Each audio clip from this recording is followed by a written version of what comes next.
Comic Shop Wednesdays. Weekly live stream starting at 8 p.m. Eastern, hosted by Royce from A Drink with Crazy, where he goes over upcoming books, comics, games, and more. Link in the description.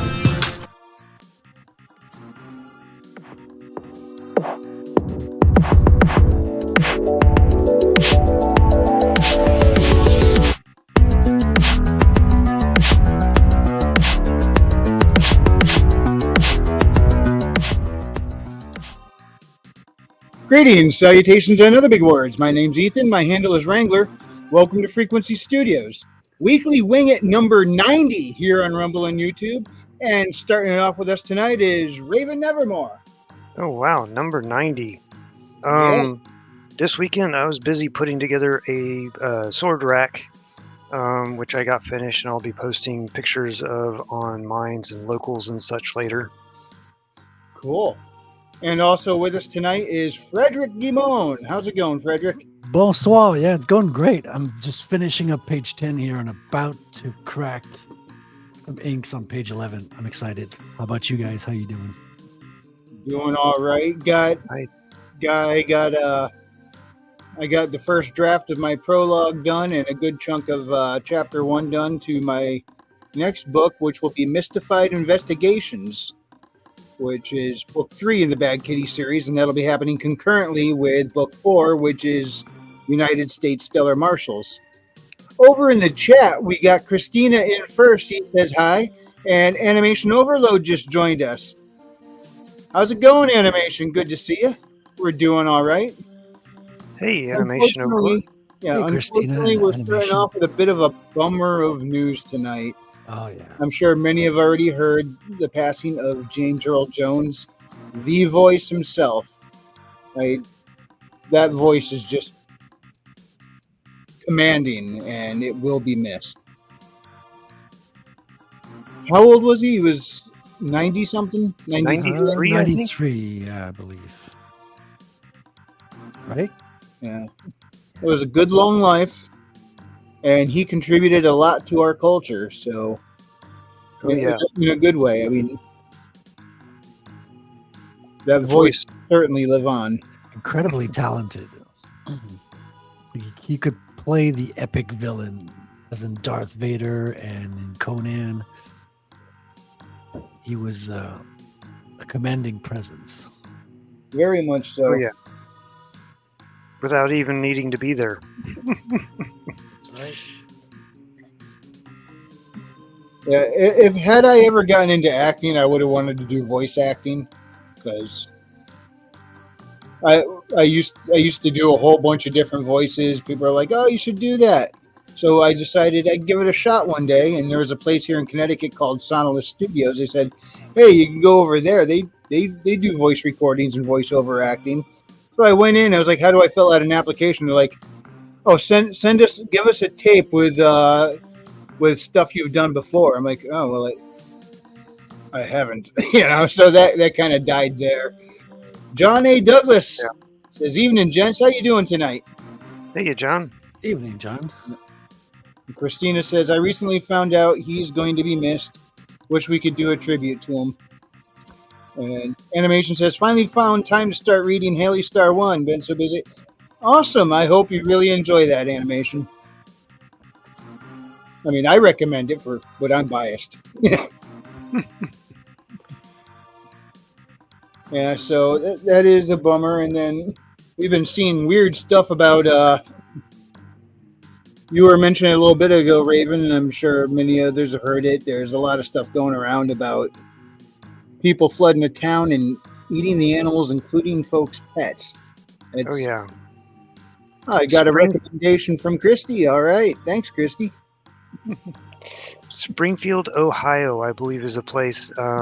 As of, I think it was 2020, they had 60 or just under 60,000 people in the town, and they just recently acquired like 20,000 Haitians almost overnight. They just like suddenly kind of appeared on them. Which is odd. I haven't heard about folks from Haiti come swarming in. I mean, we have a lot of folks from Haiti who are already here, live here, they're citizens. Yeah. It's like you don't think you think of an immigrant rush, coming through Mexico is what we hear about the most.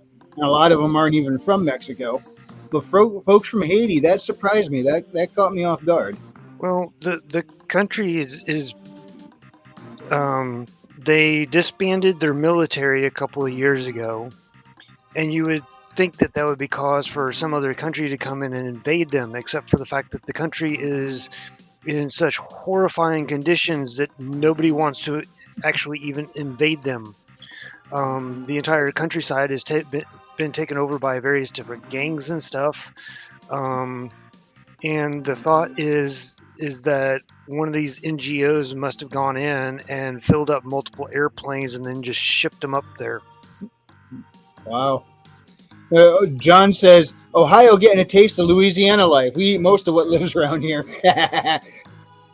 Yeah, well, there was a follow-up story, it turns out, that these guys moved into a redneck town and tried to eat the critters, and here's what happened.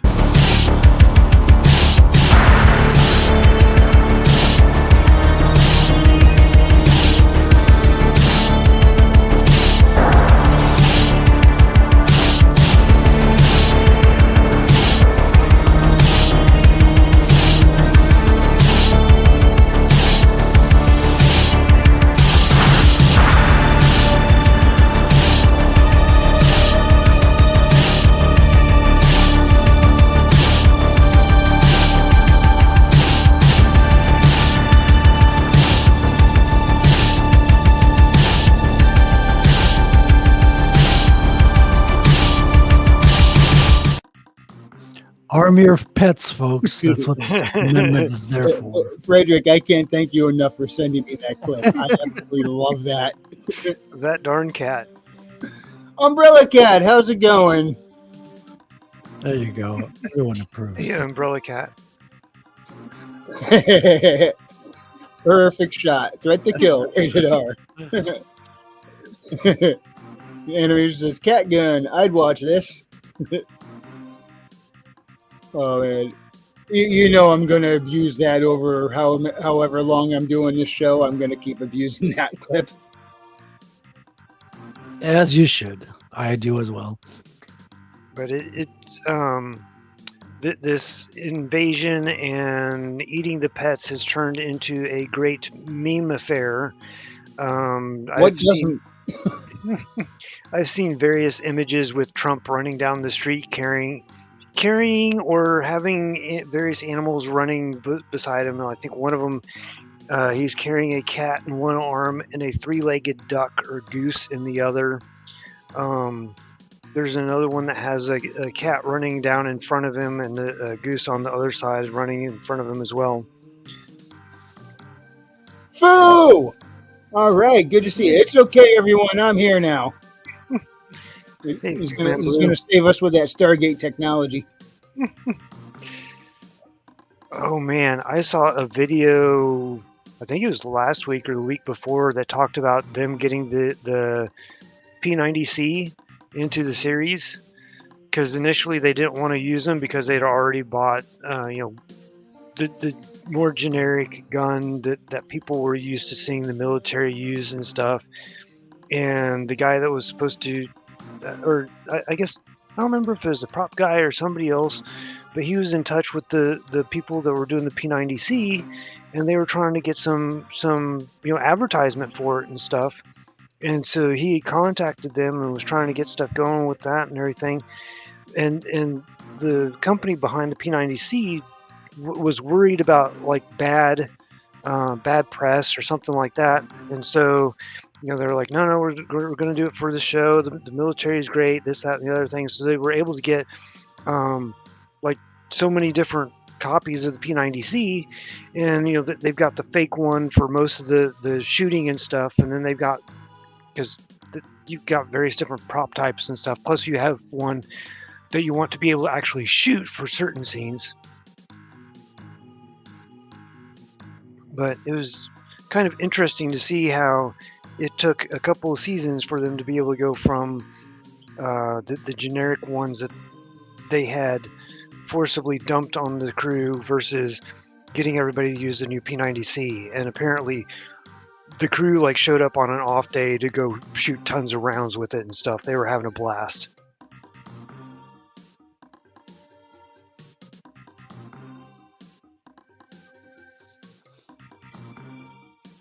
Oh, you're muted. Okay, I guess I was muted when I said "Ahoy, Everly Music." But this just in, we're getting footage of somebody trying to take down. One of these guys tried to take down a cow. Let's see what happens.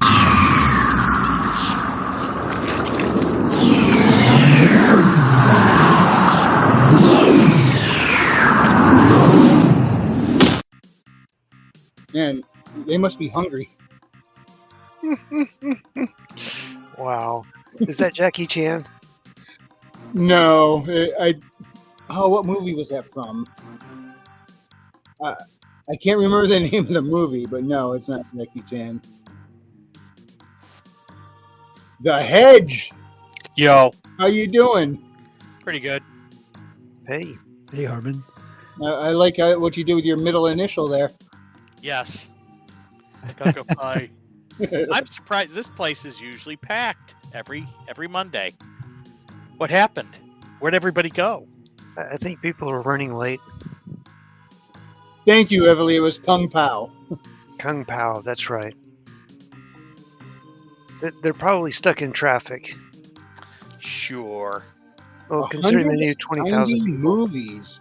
Wow, I didn't know it was that many. I knew he had done a lot, but that's a lot more than I thought. Yeah. Who are we talking about? James Earl Jones. Earl Jones, yeah. She's 93 years old. I'll be glad to see 70. Sometimes I look around at the way the world is, like, do I want to make it that long? I'm not sure. Yeah. And then Paul Harold died this last week as well. And I was quite surprised in the number of people that covered it.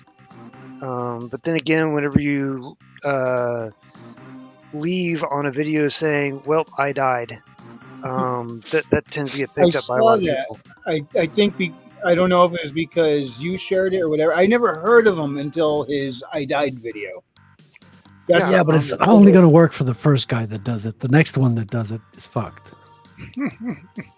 Well, so he knew that he was going to end up dying at some point. He had pancreatic cancer, and I think he had filmed it last December, and it was set up so that his brother, whenever he passed, his brother could actually upload the video. And he's been working this past year on trying to get stuff set up so that his brother could basically take over everything and continue on with stuff and everything. And yeah, well, yeah. I died too. But it was very fascinating, the fact that his final words on that video were kind of like, "I'm sorry I died." Was he Canadian? He's so polite, he apologized for his own death. Well, I think he was wanting to pass on a lot more information and knowledge and stuff, and he knew people were expecting, this thing or that thing and stuff. Plus, apparently he was very connected with his audience. Like, people would send him stuff and he would try to read through everything, answer people's questions and stuff. And he did all kinds of self-defense, pistol. Yeah, the 2A people were saying this is the first time they're trending on the main page of YouTube. Does not surprise me, because they never do. That I'm surprised. There's a channel I'm subscribed to. Fortunately, I haven't watched her videos in a while because my interests have been elsewhere, but I'm still subscribed. She goes by Liberty Doll, and I think she covers most UA subjects. Yeah, she still posts quite a bit of stuff. I've seen a couple of videos from her the last couple of days. I don't know if it was from her because I follow a couple channels that cover various different things in 2A along with other different topics and stuff. But one of the interesting things is that what was it? The Chevron law or whatever it is, a while back had been removed as a possible usage for various different agencies and stuff because basically they took it out of the court's hands and said no, the agency should be able to make up the rules and laws and stuff. And that's kind of goes against the entire format of how our government's supposed to work, doesn't it? well, so the government passes a law, but then the agency like the ATF, because they're the expert, is allowed to interpret how the law should be enforced. That's a judge's job, not Yeah. theirs. Well, the There's reason why legislatures, there's a legislative branch or legislative, executive, and judicial. well That's an extra constitutional authority they're taking. yeah. So, but with the Chevron stuff, what it said was, well, the court doesn't have the expertise to understand whatever it is, so therefore whichever agency it is has the right to interpret it and come up with do whatever they want, which is why the ATF has been getting away with all sorts of stuff. But since if the courts don't have the expertise, then it's their job. Yeah. So, so I think it was about a year ago the Chevron stuff had been removed, but nobody had brought a court case. Hey, bat sauce. My ride is here. Hey, Batsos. How's it going? But recently, I think one of the agencies to do with fisheries and stuff has decided that they need a government agent on every single boat that they're going to be doing stuff in order to provide or to make sure that they do things humanely or something. And then they're charging all of these boats like $700 per person that's going to be on the boat per day or something. And a lot of these small operators can't afford that. And so there was at least 2 companies, I think, that they came up with different court cases. And since then, I think they've been merged. And so now the 2 companies are fighting, and they've brought up this case. And now that a case has been brought, now the Supreme Court is now able to say, oh, well, you're supposed to bring the expert to the judiciary so that the judiciary can actually determine how the law should be interpreted. So this has reversed the way that all of these various different 4-letter agencies that have been running amok have been operating and doing things. And this is the first actual court case saying or reversing all of this. So Chevron was removed, I think, over a year ago, but this is the first set of cases that are I think it's a year ago, maybe longer ago. But this is the first set of court cases proving that Chevron has gone away. And they now have to bring those to the court in order to determine the expert decision or whatever. What a mess. I mean, at least they're now saying take them to the judicial, have the judicial hear them out, and that's better, much better, but still. I mean, that's one of the reasons I don't like talking about politics all that much is because it's so frustrating.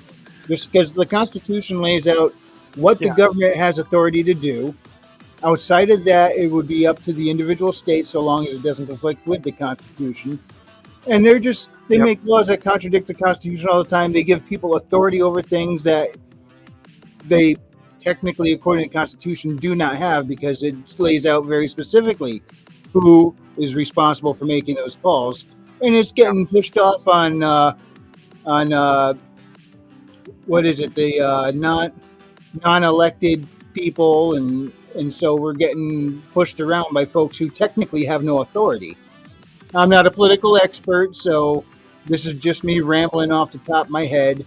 I could be getting some things wrong, but I'm pretty sure I think I'm kind of on the mark there, you know. Yeah, get the government out of daily life. Yeah, I mean it's even in our toilets. They regulate how much water needs to be flushed through a Oh, toilet to try and minimize that. It's like, at what point are you guys just micromanagers of people? This is getting dumb. Well, they got to say that they passed a law and they have this legacy now, and people will remember them forever, and apparently hate their guts and curse their name for forever. I guess I don't know. I don't want to curse anyone's name forever. I want the worst of the worst to be able to turn around and become good people. You know, I'm almost naively hopeful. Yeah, well, I don't know. Some of the stuff that I've been hearing coming out of one of the presidential campaigns has been absolutely hilarious, because apparently they're even uncomfortable with the people that they have bussed in for their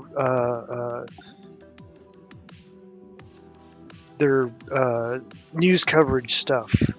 Like there was a recent thing here where they had bussed in a whole bunch of people and kicked everybody out of the restaurant, brought all the people in from the bus, and then it was a very awkward situation even with them.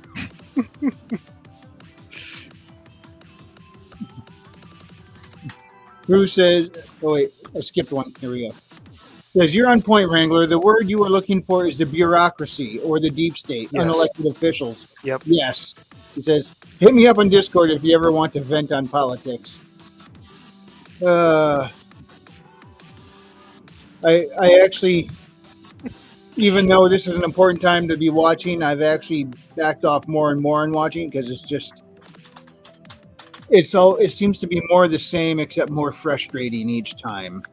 And at some point, it's like, enough is just enough, you know? News comes on, and all I can do is that. Yeah, well, I avoid the news, and so the mainstream news. I tend to watch, various content creators talk about stuff, and they cover enough of it that I don't have to actually stay focused on whoever and watch the idiocy. I can hear about it from others. It's kind of listening about things about the acolyte that's going on. If I want to pay attention to that, I can click on it and listen to how hilarious or awful it is. If I don't, I can avoid it. Fruman Blue says, don't miss the debate tomorrow. It's history. Yeah, the future is history. Oh, yeah. That's been one of the fascinatingly interesting things is that she has apparently been practicing and like it sounds like she's going to perform a play or something. I'm like, one of the news reports I read, or I'm not read, I heard about on I was on YouTube, it was a news short. She hired a Trump impersonator to come and debate. yes. Was it Kahuna? No. That would have been awesome. Kahuna, argue with me. Yeah. But no. Where is it? There it is. China. That makes me think I need to hire a Stan Lee impersonator to motivate me sometimes. Excelsior. There's another one I miss. Yeah. Oh man. Yeah. One of the other insane things is that I think the Secret Service took responsibility for shooting the assassin, and it's now recently been learned. Yeah, they take responsibility for killing him. It was the local cops who shot and injured him and disabled the gun. Yeah. And then the Secret Service offed him. My tinfoil hat goes, what did they not want him to say? Yeah, especially considering how quickly they cleaned off that roof and then allowed the body to be burned. Face forward, true believers. Yep. As campy as he was with all his sayings and idioms, that's what made him so much fun. And they like practically abused him and his name in his final years. It was kind of sickening Not just to watch. practically, they Yeah. literally had him sign books with his own blood at some And point. you didn't even Yeah. know it. It's wild. Yeah, that reminds me somewhat of the current president, who I think is on vacation again. Fu Man Blue says D-Day Cobra will cover it. Yep, probably. Hail the 199. Ugh. I'll Not be to having- that. I accidentally ate too much spaghetti. Uh-oh. No, I thought I was muted. I'm sorry. I've been on a very strict diet, and I made some homemade spaghetti sauce, and my eyes were bigger than my stomach apparently. Oh yes, the Iron Seas is tomorrow evening. Don't forget to catch that, everybody. So is our art stream. Tuesday's art stream. So Yep, pretty that's tomorrow fun. at what is it? 8 p.m. Eastern. Eastern, that's right. Oh, man. And I think Iron Seas is what, 9:30 Eastern? Something like that. It's the most coveted time slot of the Iron Age. Well, Iron Seas is scheduled because of East or West Coasters. Foo.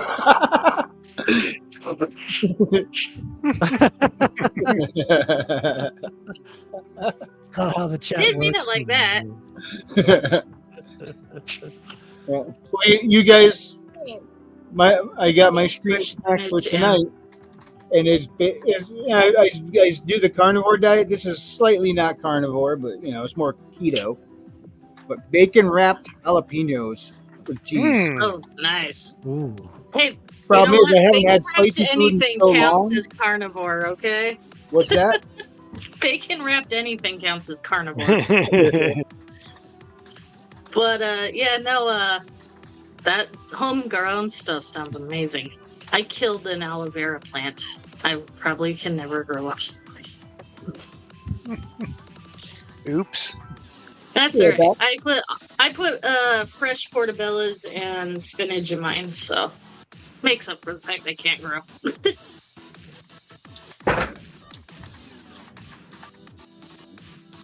One of these?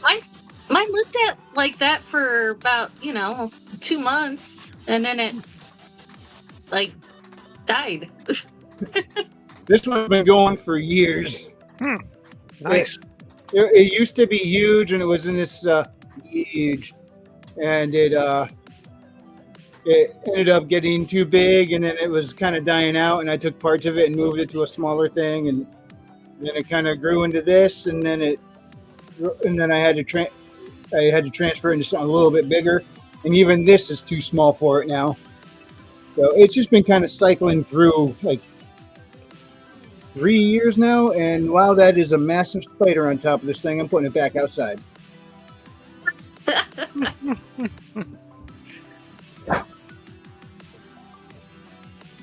Yeah, nature tends to get into plants. Oh, dude, I got a spider that is so stubborn. So, for those who don't know, I have an elliptical. It's rusted, it's broken, it's outside, but I still use it. There was this freaking spider in between the neck of the elliptical and one of the arms that moves. I destroyed its nest or its web one day. Just using it. Didn't realize it was there. Looking down, the poor guy was hanging on for dear life. I'm like, well, you'll learn to move. I hadn't seen him for a week, so I figured he'd learn to move. And then I got back on this morning, and he double webbed it. So he had 2 webs in it, Oh, gosh. a web on one side and the web on the other. And he just I'm good. I'm like, you know what? You can stay there. You're not poisonous. He must be Click on my web, I put up 2 more. It's a Trump spider. Now, Readout says, and now go to bed after giving myself a headache from thinking politically and bonking my head at work today. Ooh, hope you feel better, man. Ooh, Okay, I got a quote for you guys. The Rings of Power is not a great show, but it is not nearly as bad as the haters are saying. What? I can't speak to it because I never bothered to watch it. I made the mistake of watching like part of the first series because my mom thought it was a good idea to watch it.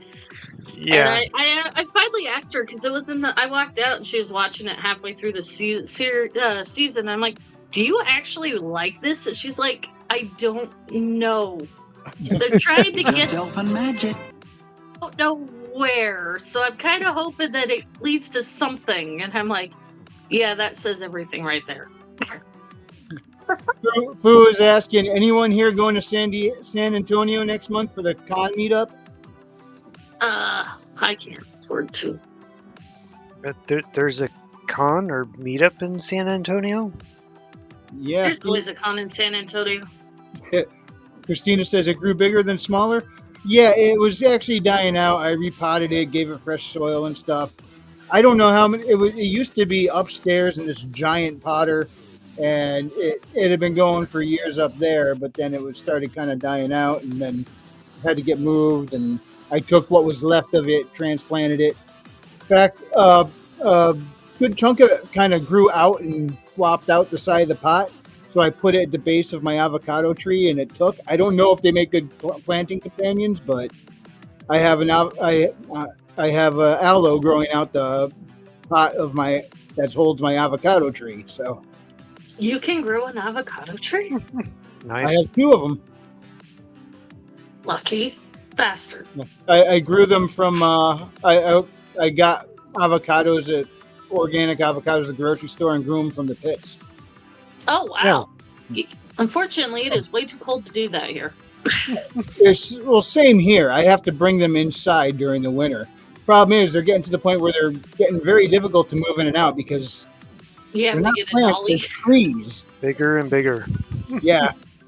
Evelie says, never had a blue cheese donut. You know what? I haven't either, and as adventurous as I can be, I'm not interested to try. See, Doesn't sound luckily, fun. I'm allergic to the blue and blue cheese, so we're good. Ev says to read out wear a bike helmet from now on. Yeah. Well, what'd you say about blue cheese, Maji? I said I'm allergic to the blue and blue cheese, so have at it. Ah, see, I love cheese, almost every type of cheese, but I gave blue cheese an honest try, and no, it's just not my thing. It didn't sit well with me. Yeah, I don't know. There's just something about it. I love it, but then again, I'm French. See, I can't have brie cheese either because it's a penicillin-based brine. Oh, I used to love brie. I'm intolerant now, but I mean, I can still eat those with pills. Like, I just need to grab some enzyme pills. Yeah. No, I bust out hives. It's cold over here, Christina. In Quebec, it's freaking cold already. So I Okay. need to start my heater.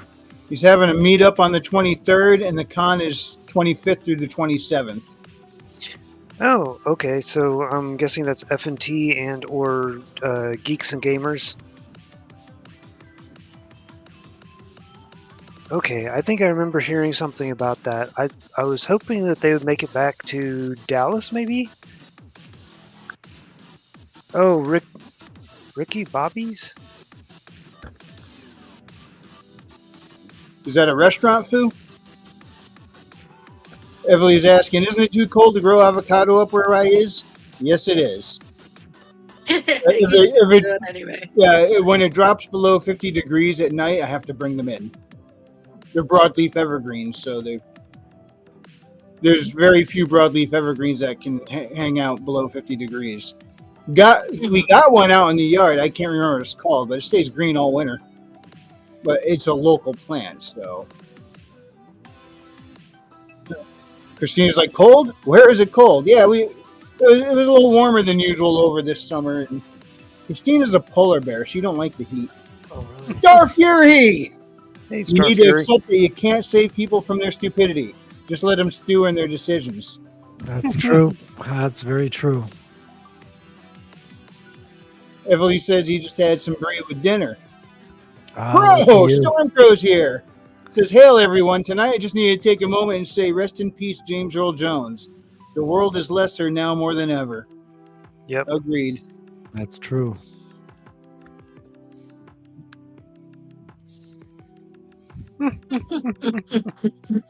Not saying a word. So, Herman, how goes the reviews on your book? Oh, it's a bar and grill. Okay. There's been nothing since like months and months ago. They're still Oh, at the same really? spot they were before. Yeah. Bummer. I need to make a little promo clip for your book. I haven't done that yet. So, still 4 stars and above. So, that's all I care about. And I went to BaseCon and sold a few books as well. So What that is was this BaseCon? weekend. BaseCon is a convention for basically it's for based authors and creators and all that. It's mostly authors. Oh, then I can't go there. I'm a basket case. That's true. So, but yeah. So, Blaine was there. Blaine Pardoe was there. Bill Willingham was there.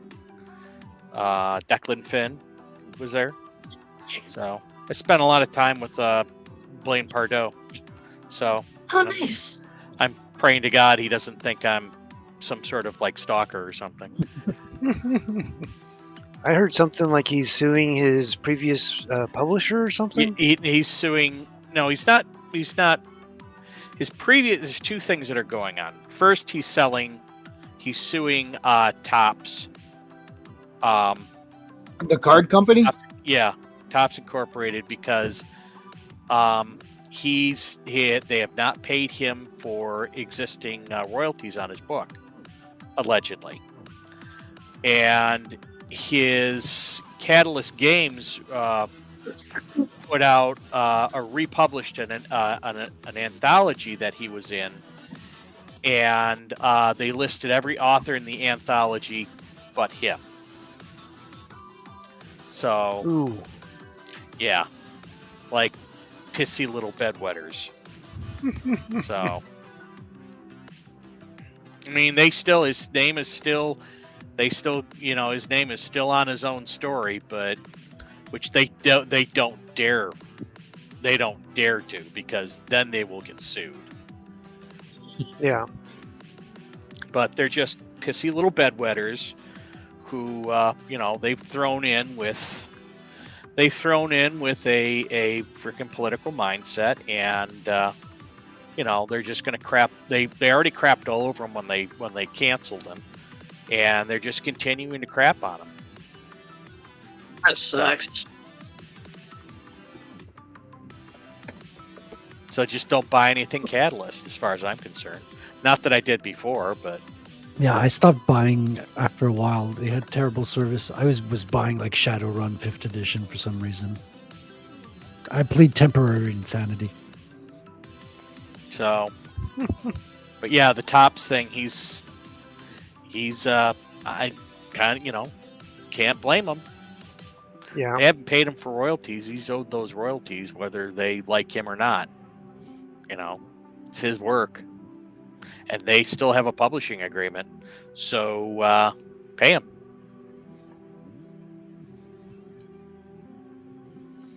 But yeah, he was really nice. He said some very nice things to me about my book and my writing. Awesome. That's always encouraging. And he mentioned Yeah. me about upcoming writers in a panel about upcoming writers, or in a discussion about upcoming writers. So, so I feel pretty good. My name got bandied about there for a moment. So, and I sent him a thing on Facebook, thanking him for his his kind words and all that. So, but I sat. It was Saturday night dinner. I sat with him, Carl Gallagher, and Dan Gaynor who's a contributor to Fox News, and we had dinner, talk. Nice. So I called us the cool kids table. I had one guy. I'm unloading my books and setting them up, and I had one guy already wanting to buy one. And then I was still in the Cool. process of setting up my books, and somebody else came along and wanted to buy one. So I was like, and the guy was like, Do you really, accept cash? and I felt, he started to feel like he was bothering me, and I felt kind of bad about it. No, you're not bothering me. It's a good problem to have when you got people wanting to buy your book right away. Oh yeah.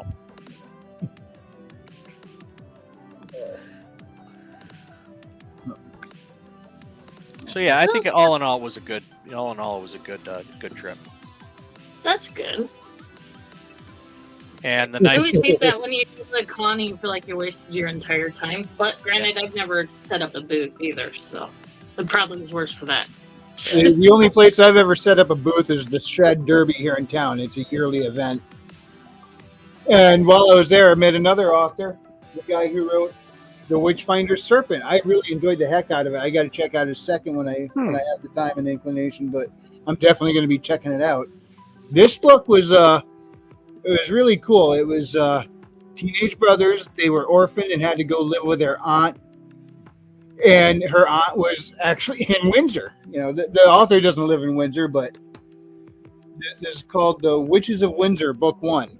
And I found out from talking to him, because he did his research, that the first witch burning in the U.S. happened here in Windsor. I had no idea. But they had to go live with their aunt who they had never met, and they find out about the mystical history, their mystical family history, and that history comes with some serious baggage. I recommend it. Oh wow. Speaking of recommend, so I just beta read. It's not really a beta read because I think, how do I put this? Daniel doesn't really do beta read, but he let me read his Heir of the Dragon early because he wanted to get opinion, because I've never been quiet about me and my monster books. But I am not a fan of first-person accounts, but the Heir of the Dragon is really good.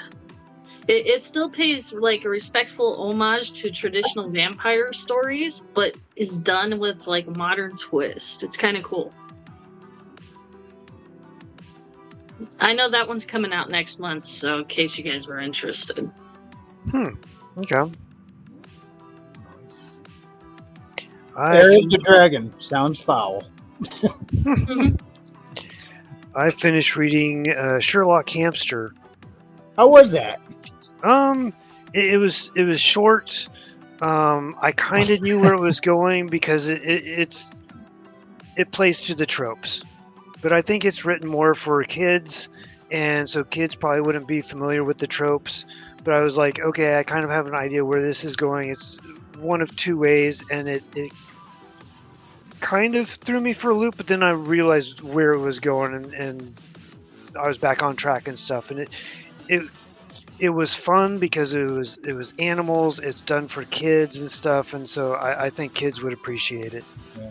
And I forgot to say hello to Guilty Gearhead. He's been here for a little bit.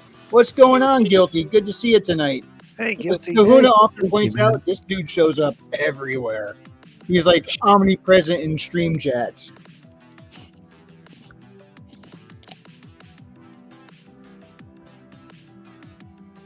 No, I gotta get.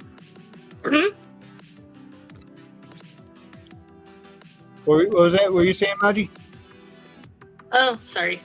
Side conversation. Oh, IRL. okay. Well, then, if you don't have anything else to say, why don't you do us a favor and read Evely's next comment right here?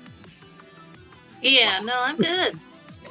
Optimistus Commander something or Dr. Commander Mr. Commander Supreme Supreme Class First Class 07.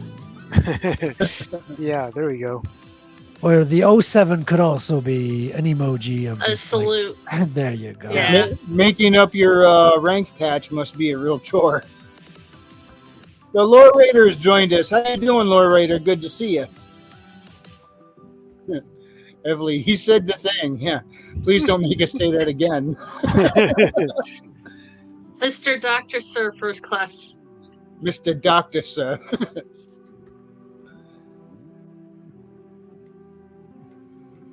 Okay, so it was a salute. Oops. Okay. I lost the chat for a second. Somehow it just jumped way up toward the top. I had to scroll all the way back down. You know, one of these days I'm going to set up an actual computer desk, get a desktop and everything, instead of doing everything on a laptop with the little touchpad and right here on the keyboard. Yeah, you and me both, man. I'm running on my laptop with adapters from USB to USB-C that if I come close to them, they like frizz out, man. They spurg and then they... I mean, the touch screen is nice and all, but then when you're trying to scroll and you're accidentally setting stuff off that you didn't mean to, and having a mouse would probably be a huge improvement. Having two screens would be even better. Yeah, I like my mice. And Animation Overload's got a question for you, Frederick. Time to pitch. Yeah, so the comic is about a young man who's an early Bitcoiner who gets sent off to jail, but he carries his brain wallet. In other words, he carries the seed words that he needs to recover his Bitcoin. And when he comes out, he's as rich as Batman, but nobody knows that he has any access to money. So he goes on Silk Road and he starts to build these toys to start fighting crime, basically. And he's fighting against the evil bank man, you know, in the city of Montreal, Canada, which is a real city. I know it sounds fictitious where French people talk and stuff, but yeah, no, it's very real. And he flies around on his quadcopter, so it's a quad board, sort of a, helicopter drone that he can use as a sort of a skateboard or a surfboard, if you will. So a lot of cyberpunk intrigue and superhero action involving kung fu fights with Chinese twins and things like that. Yes, guilty, it is. This is Rattel. This is Rattel. This is Rattel's civilian identity, and he's going in to find a home to where he can build his projects at the same time that he's sort of in parole for his jail time. And you got these two little cats here living with the little blind lady. It's kind of like Deadpool. People have said, you know, it's like Deadpool. Yes, superheroes need blind landlords so they don't know their identities, okay? There I are a just few thought out of there. Dora. It's a sorry. Japanese Dora. That's right. And you see, because cats are living there with the litter, it gives them toxoplasmosis combined with the high level of male testosterone, gives him a high resistance to risk. So he's just like a big risk taker.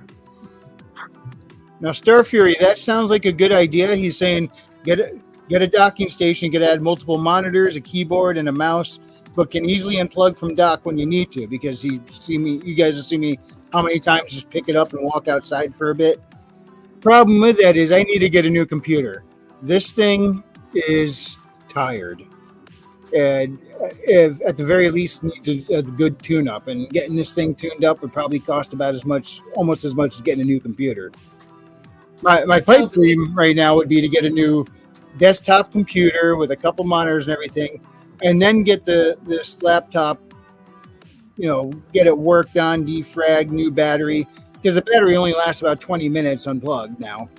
And, it's always lagging and stuff. It's tired. And I'd like to get this tuned up so I can just, if I'm going to be out and about for a while, I can still at least work on stuff away from the house.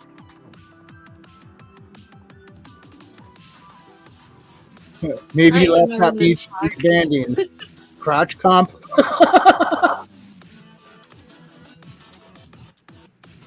Yeah, I'm not even sure how to unplug the battery from my work laptop, and it's not even an Apple one.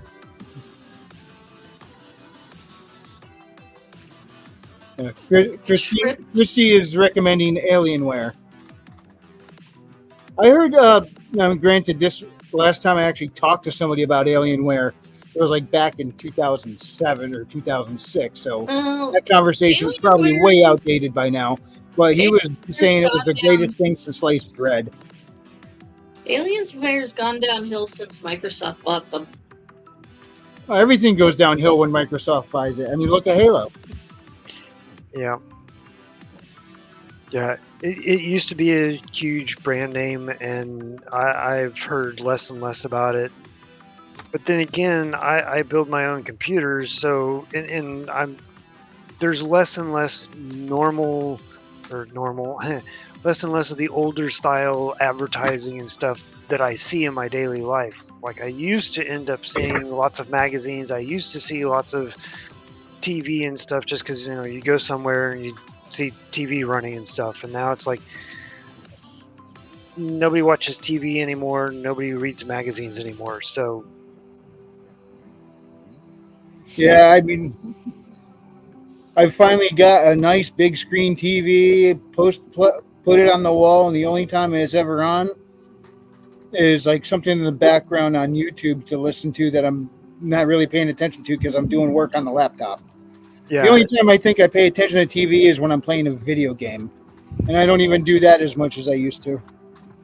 So Yeah. this thing was said that totally scandalized me. Like it came from the Beetlejuice actress Winona Ryder. She said that kids now, the kid actors, don't even watch movies anymore. Like if you suggest watching a film, they're like, oh, "How long is it?" and all that. Like Yeah. there seems to be like a very like fork in the road with the new generation in terms of the way they consume media and all that. well, it's like TikTok and the short videos on YouTube. It's like they'd sit there and watch it for 3 seconds and then scroll to the next one. Watch that for 3 seconds and scroll to the next one. Oof, Evely.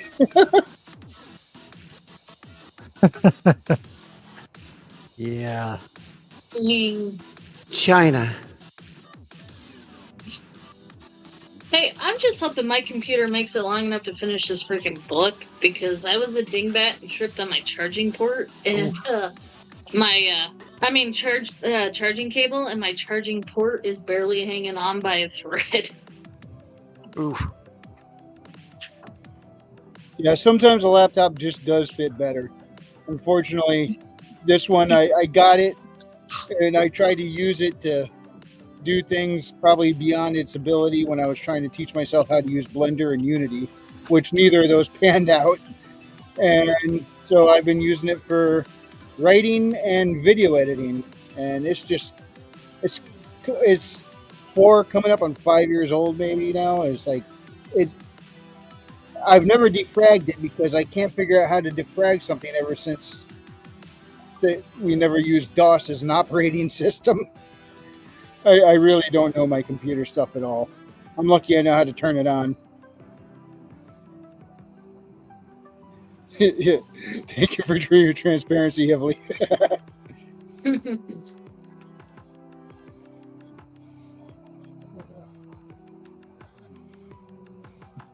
I love a good port. Yeah, it's kind of sad not having one, that's for sure. Because, like, you hear the beep of where it falls out, and you're praying you could get it just in that right angle, it stays plugged in. But it is what it is.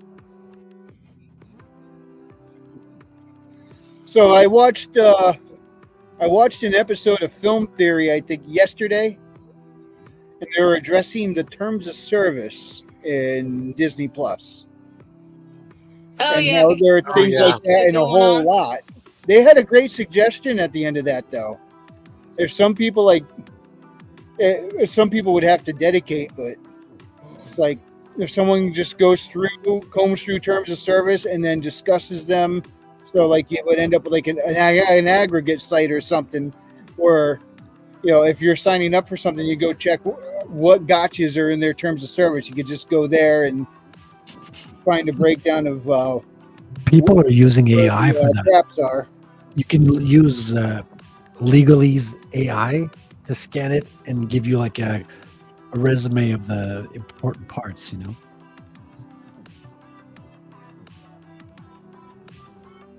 Yeah, we don't have a justice system anymore. We have a legal system. whoever has the best semantics wins. It's kind of sickening. Yeah. The laws used to be based on right or wrong. Now it's based on who can stretch a word to mean what they want it to mean. Well, the danger of that is the danger of what was right and wrong is that we have people who don't know what the difference is between right and wrong. That's how we got to the legal system. It's kind of instinctual. You want to talk about the woke knowing what's right and wrong? Herman, was it one of your videos that talked about not getting the free ISP on certain publishing sites because it actually is you signing away the copyright?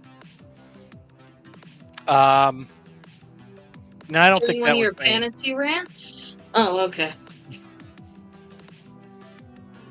I couldn't remember, but I mean, a lot of people don't know that by accepting the free ISP instead of paying the $75 or something for it, they're literally signing away their rights because it's so lost in the jargon of terms of service.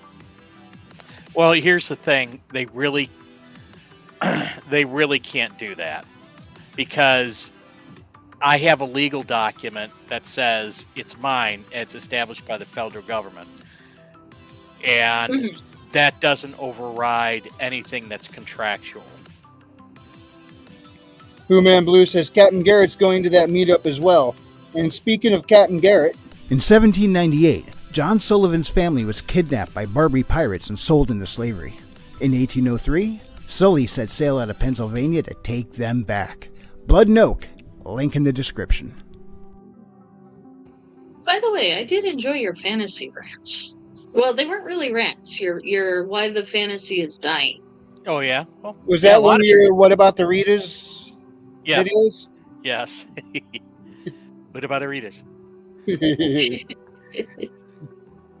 Yeah, I had a 3-part series on that, and I've started one, although that's the writing and style one. I've started one on doing an audiobook, so I'm working on that one now.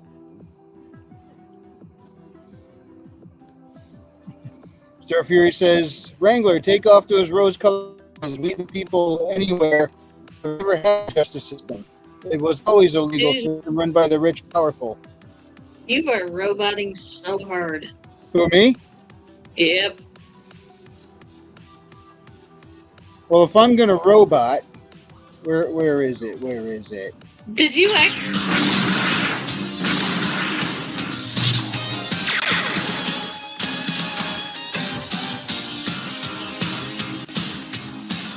Me Grimlock kicks butt.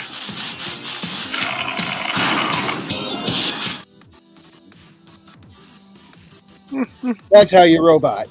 But if they really want to get rid of Unicron, they should try this. Jewish space laser. I You haven't finally used that got in a your while. button back. I'm actually surprised you didn't get Optimus Rick rolling. I haven't clipped that. I'm gonna need to at some point. I don't know, guys. I'm finding a topic tonight. It's kind of hard. Does the audience want to talk about anything other than food?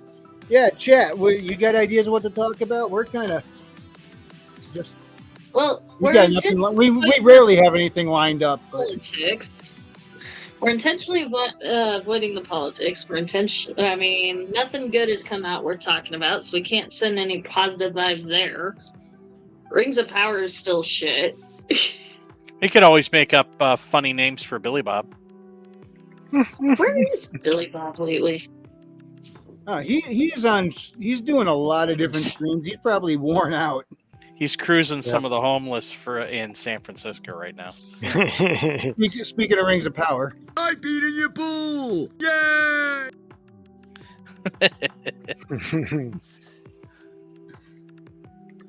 Damn. what about Theory's vid about Star Wars explain SW? I'm assuming that's Star Wars, right? Yeah. Yep. I haven't seen that one. Actually, I don't really follow Star Wars theory. I've seen the video on my feed, but I haven't watched it, so can't comment. Yeah, I don't know.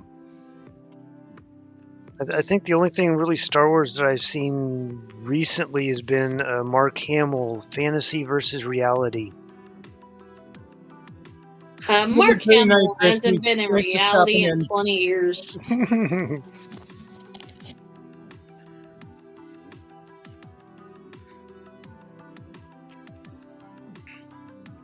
Well, at BaseCon we talked about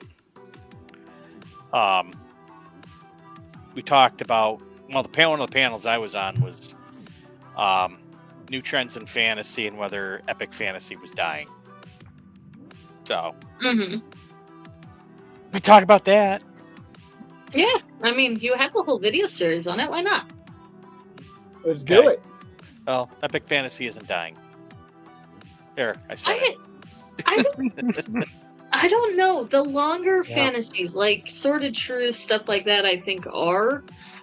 But I think what they're doing is making them into shorter instead of, like 12 to 15 book series. They're shrinking them down to like 2 to 3. Yeah, well, I said I actually had the opening statement on that. I said I don't think it's dying, but I think you're going to see a lot of die back. That what used to be, what it's going to be going forward probably isn't the way it is now. Yeah. Because I pulled out my phone and I said, you see this thing on it? It's called Twitter, and we have an entire generation that was raised on scrolling up and tweets that are nothing more than 150 words or 150 characters. That our attention spans are getting shorter, and you want to try and get those guys to read a book that's like 300, 400 pages long. They're not going to do it. They're going to look at that and they're going to just go do something else. So I think that's part of the problem is you've got all these guys doing all these epic fantasy series that are like, 5, 10, 15 books long. And you got these new guys coming in. And this is really where the problem is. You need people coming in, newer, younger people coming into the genre. But you got these new guys coming in, taking one look at that and saying, yeah, no, I don't think so. I don't want to have to wait till I get through 7 or 8 books into a series to get to the good stuff. And so they just move on. Yeah. Whereas that I was do. one of the things I liked about stories. Go ahead. Dragonlance was that you didn't have to read the entirety, or you didn't have to read everything in its entirety. You could read this trilogy or this 2-book series or whatever, and it was in itself kind of an encapsulated thing. Now, if you wanted the whole story, you could go through and read all of the novels and get the entire thing, but you could just read, like this trilogy or this book or these 2 or whatever, and that was the story. Yep. So the thing is that prior to 1980, most books, and the exceptions being like Lord of the Rings, most books were like below 100,000 words. And then starting with the 80s and going forward, the big huge chunky fantasy series were becoming the norm. And now it's looking like that might be changing back. So just the reason why I kind of sort of get to the point of the story, and I drop hints of future lore. And if people want to do future lore, they can join the community, but they don't have to like get through a bunch of stuff in order to get to the lore. My problem with epic fantasy, especially the ones that are longer, you can't just pick up a book in the middle and the story doesn't stand alone. You literally start in the middle. And so when I hear that, I'll use Sword of Truth because face it, how many was 15 in that one? Something ridiculous. But Sword of Truth is like, oh, this looks like an interesting book. Turns out you're in the 6th one in and you have no clue what the hell's going on. Yeah, that is a bummer. When if it was better clearly indicated, and I'm guilty of this already with just 2 books, of which book was book 1, which one was book 2. I mean, I have on this in the side when you open up my second one, it says Bad Kitty Book 2, but I didn't list that anywhere on the cover. Of course, with it Yours, being though- through Amazon, it lists them on there as book 1, book 2. But when I used to just go to bookstores and get a book from an author and not realize it was the middle of a series, Yeah. Yours, though, can somewhat stand on end. I could pick up book 2 without reading book 1 because you filled in some of the gaps.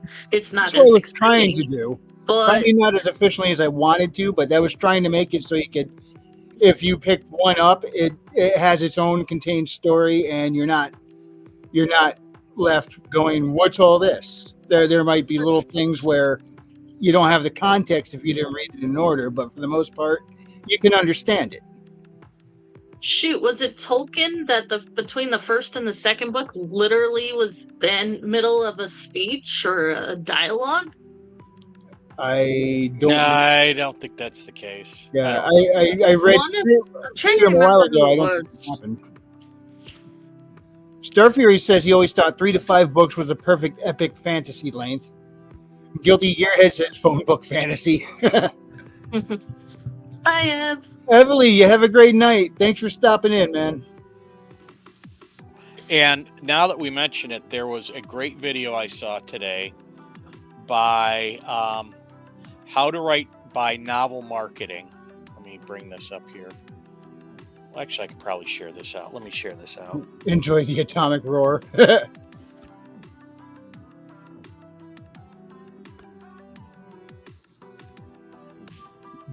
Yeah, because my series is planning to be 7 altogether. But still things are subject to change because I'm only 2 books in. I'm working on the 3rd now. This guy, the How to Write Novels Men Want to Read, Yeah. by Novel Marketing. This was a really, really good episode. And I normally don't like what this guy puts out, but this one was a good one because it not only to talk about epic fantasy, and it talked about why it's seeming like epic fantasy is dying. And it's not that epic fantasy is dying because it was primarily a male dominated genre. It was that the readers of the epic fantasy were getting sick and tired of the books that were coming out, and they were going into indie. And he's the second guy who said that. I sort of said this in my series that, that indie was basically eating, knocking down frickin' trad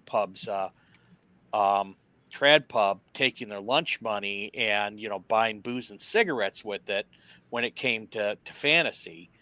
Because all their readers, the dedicated readers, were going indie because they weren't getting anything from trad pub.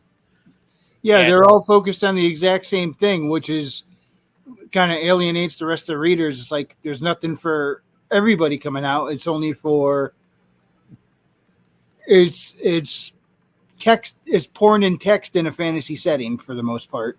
Exactly. So I'll stop sharing now. But yeah, watch that. It's really good. It's a really good video. They go into a lot of different issues, like why men and women by and large read different stuff, and what's happened to fantasy over the years, and what's happened to men, or where have all the men gone reading. And it explains a lot of, and basically says some of the same stuff I was saying, that that men were moving away from trad pub into indie because they get what they want in indie. You don't get it in trad pub anymore. And honestly, I think most of the people who are writing in indie were inspired by awesome books from the 80s and 90s. Yeah. As a matter of fact, the guy said, when it came to sex, like you'd see, like Conan has those sexy covers on them, and James Bond is the ladies' man and all that. That those books, which were very targeted directly at males, basically had no sex in them whatsoever. They were very modest. You know, they get to a point and then the door closes and you are left to assume what happens next. But he said somebody gave him a Sarah J. Maas book to read. This is fantasy now. And he said it was so graphic and explicit that he had to put it down because it was just, it was just graphic. It was a woman's locker room conversation, pretty much. Because I hear the ladies can get far more crude than dudes ever get in a locker room. Some of those romance novels are basically porns, man. Yeah. I don't know. That's why I don't even bother to read the romance series. I guess, I do not encourage porn. It diminishes people, but it seems like the trend is men like to watch it, women prefer to read it. Why that is, I don't know. You get no pictures when you read it. But. It's the fantasy, I guess. Weird. Yeah, it's like I said, I don't bother with that shit. It's like, why is Nicholas Sparks such a good writer? Well, no, he's really not a good writer. He's a good scene maker. So it was a very good, I thought, a very good video, and it basically says a lot of the same stuff that I said, except the guy has a little bit more evidence than I do. I was speculating, and he's basically saying no. He's pulling out receipts. Yeah, he's pulling out receipts. Yeah. Herman, can you drop the link to that in the private chat so I could put it in the hang on. regular chat? Yeah, let me get that share.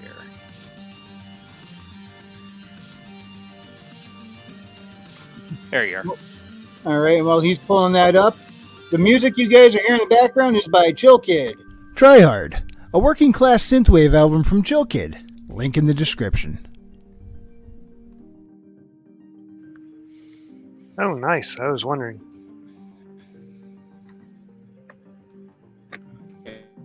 Am I really hearing that, or am I hearing noise down the street? Yes to both.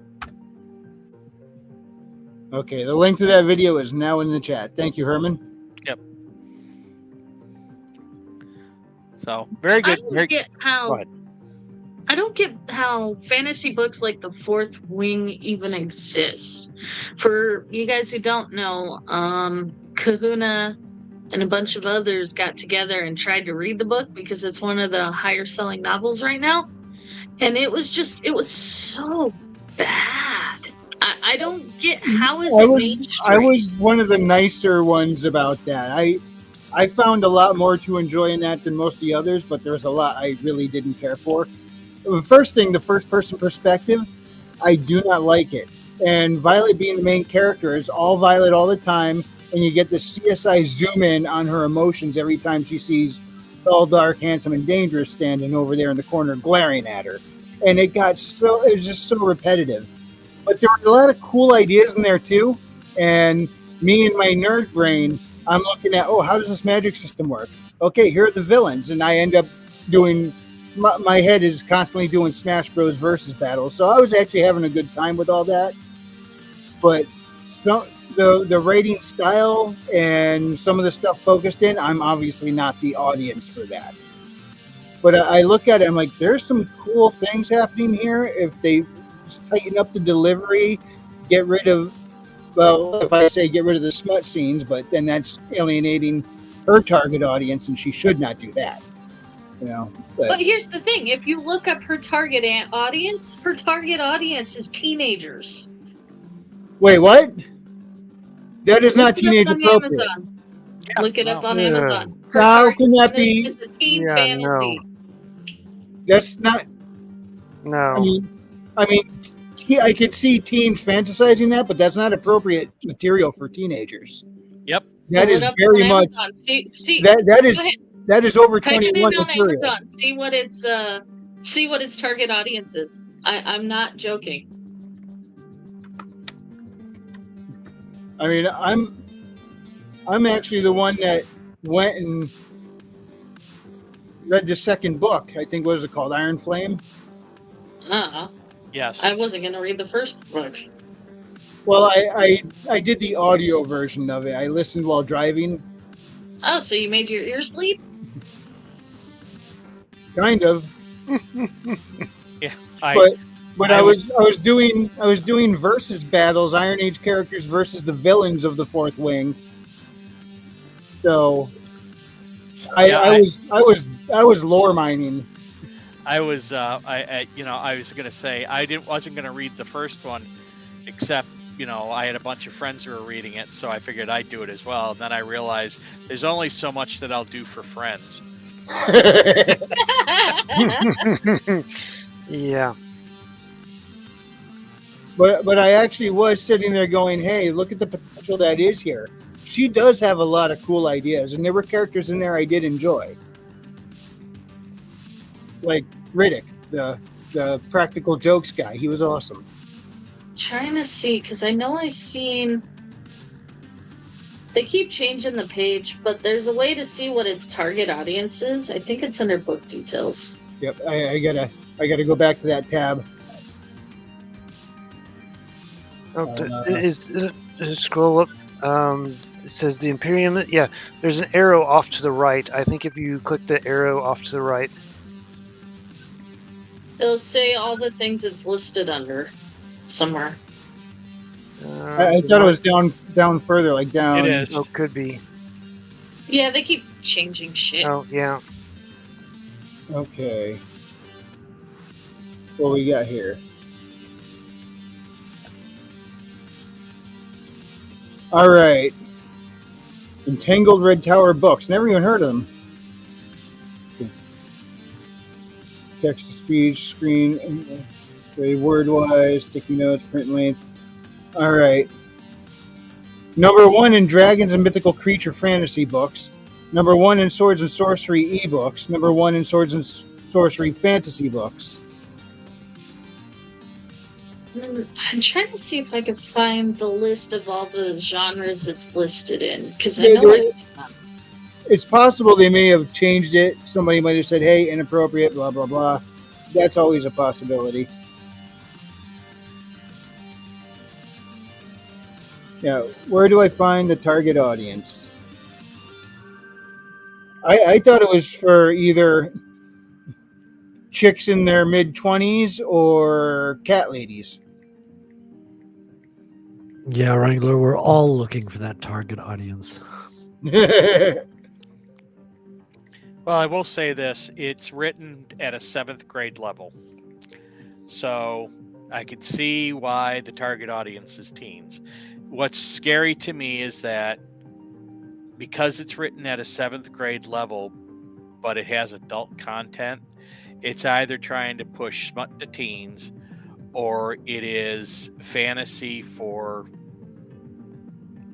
adults who never progress past that level of, Gotcha. you know. Have a great night, Star Fury. Thanks for stopping in. I know it's late over there on the other side of the pond.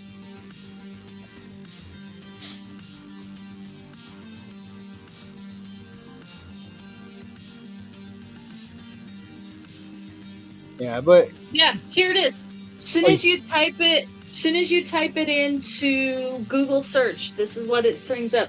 Young adult fantasy.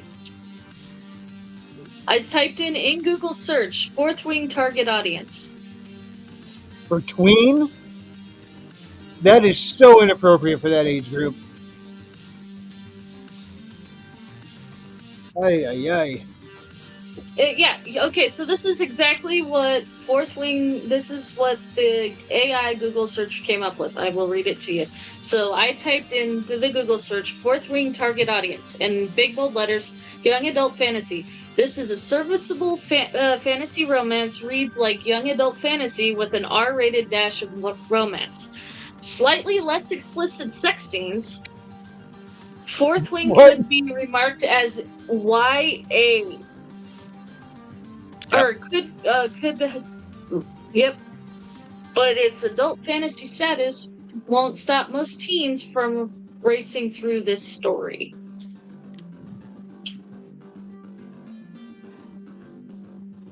I still want to do a character swap. Let's take Zayden from Fourth Wing and Dalen from Shadow of the Conqueror and have them trade battles. See how they do. And then according to this one, this is another this is another one. Who is the Fourth Wing target audience? This book is primarily targeted at young adult and new adult readers who enjoy dystopian fiction, action, and romance. And this is just going off the Google page. To me, the whole romance part, and as explicit as that got, considering how explicit it got, dragged down the actual parts of the story. I did think that was a clever magic system in that. I really did once it got good and explained. And I thought the villains were just a blast to pick out characters from the Iron Age and like, yeah, this character could take him on and that character could take him on, because those are tough to kill villains, the way they're set up. And Otter's character, Stormbright, would have a field day against these guys just because he has the right hack just to waste them.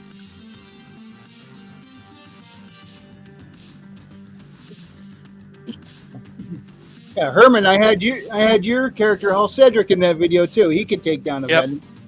Oh yeah, easily. Tough guy.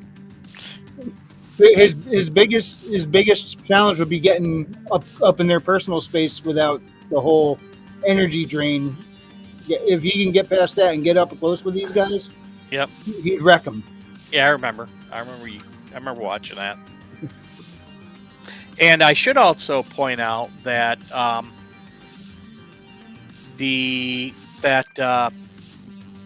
geez, what was it? Let me bring up my what's it's here? My YouTube studio.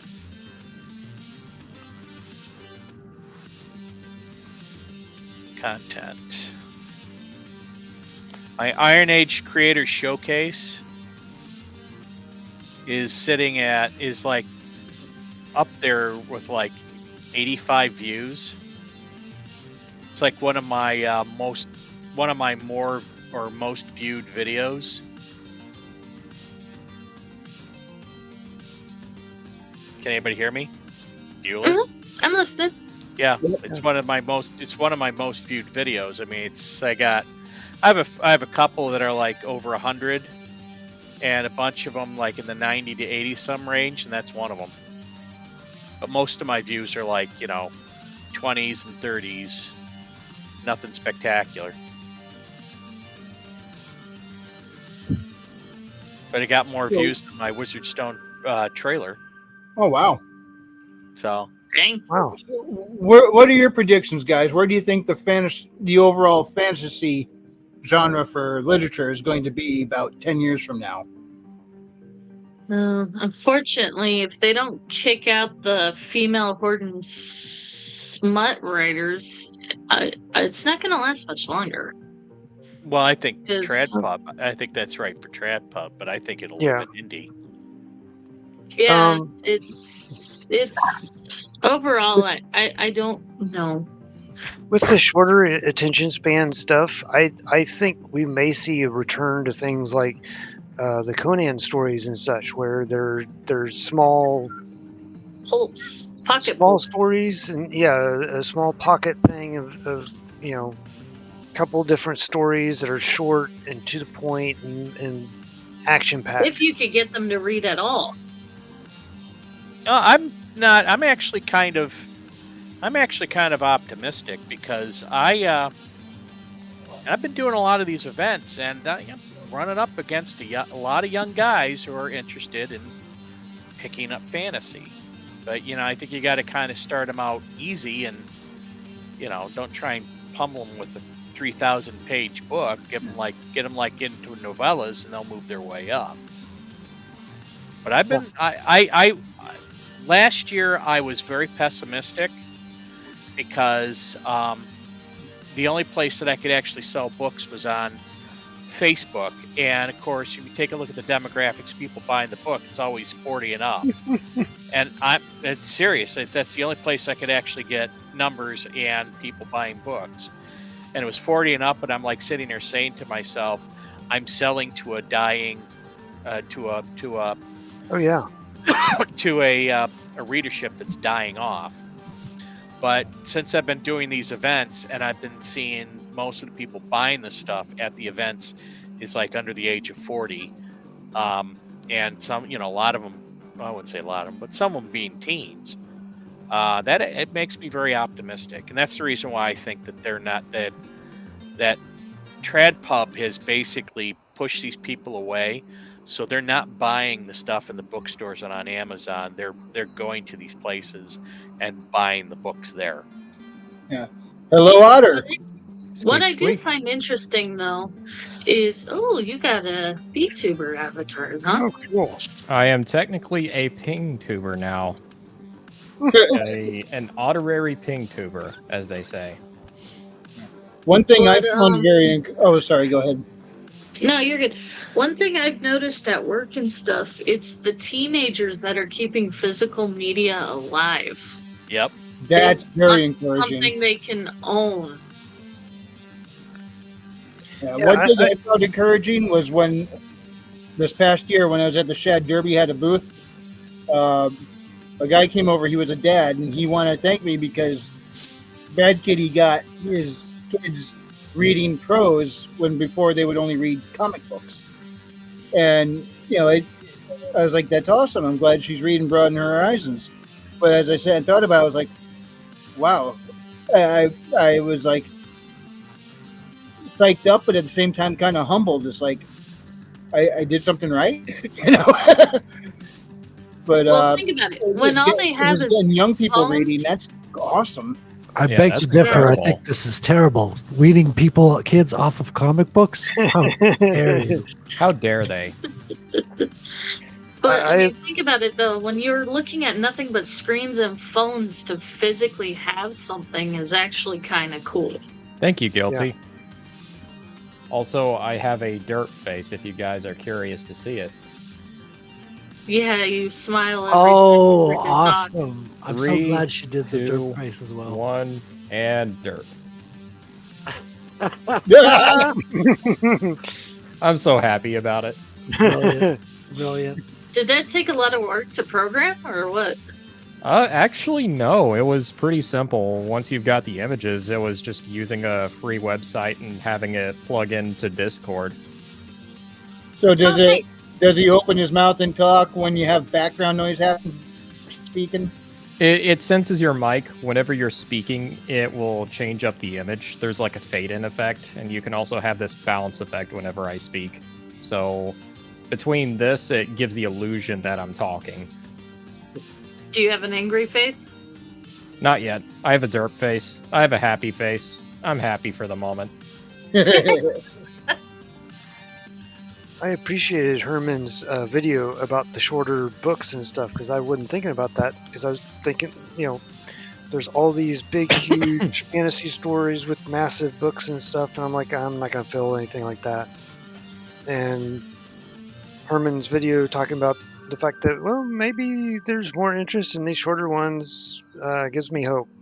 Oh, I agree. In fact, my second book, I did not want it to be as big as it was, but it kind of had to be to tell the story, unfortunately. But I think it came out well, and while I didn't want it that long, and I'm certainly going to be trying to make the other ones more the size of book one. I don't know what it'll look like until I'm at the end of it, unfortunately. What I found, what was the other thing? Oh, that's the other thing too, and it's something to consider. That, I was told when I first started writing that men had left books, they weren't reading anymore because they had other things that they could go do that were more in line with what men wanted to do. They had movies, they had video games, they didn't need books anymore. And so if I wanted to actually make any money at doing this, I would have to write for basically I would have to write more for a female audience because it was dominated by females. And because there's also a bunch of woke stuff in there and all that other stuff. Now, fast forward, I forget how many years at this point, probably about 5 years. They've gone in and they've ruined video games. They've Oh, gone yeah, in we and could ruined frickin' movies. Ubisoft. So all these things that men have flocked to, they're no longer sanctuaries anymore. So, but at the same time, because we've had self-publishing, you have a whole bunch of writers pumping stuff out and putting it up on Amazon, and now there is a whole dearth of fantasy or whatever fiction these guys want up on Amazon that replaces all of this stuff. The only issue is the marketing end. Yeah, I'm well, curious, Mark, Herman. What would have the Herman P. Hunter Fourth Wing would it have looked like? Well, if it sure as hell wouldn't have been that. Yeah. You know, I was Darn.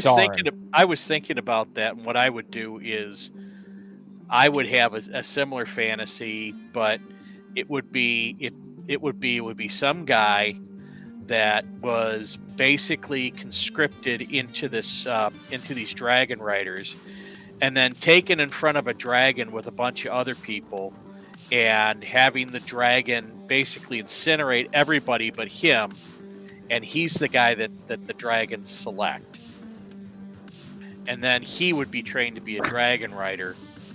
And then it would come out that this conscription thing was going on because the war that was going on, they were losing. And so they were basically rounding up people and finding which ones the dragons would accept as riders, and then training them and shipping them off to war, and then figure out the rest of it from there. That actually sounds like a cool concept. Yeah, it's a Yeah. very interesting premise. Because the thing is what they did is they made it too easy for these dragon riders. Oh, it's difficult. It's this, that, and the other. Okay, well, the heroine of the story is, number one, got a disease where her bones come out of joint, but they're going to throw her at this physically demanding and basically this deadly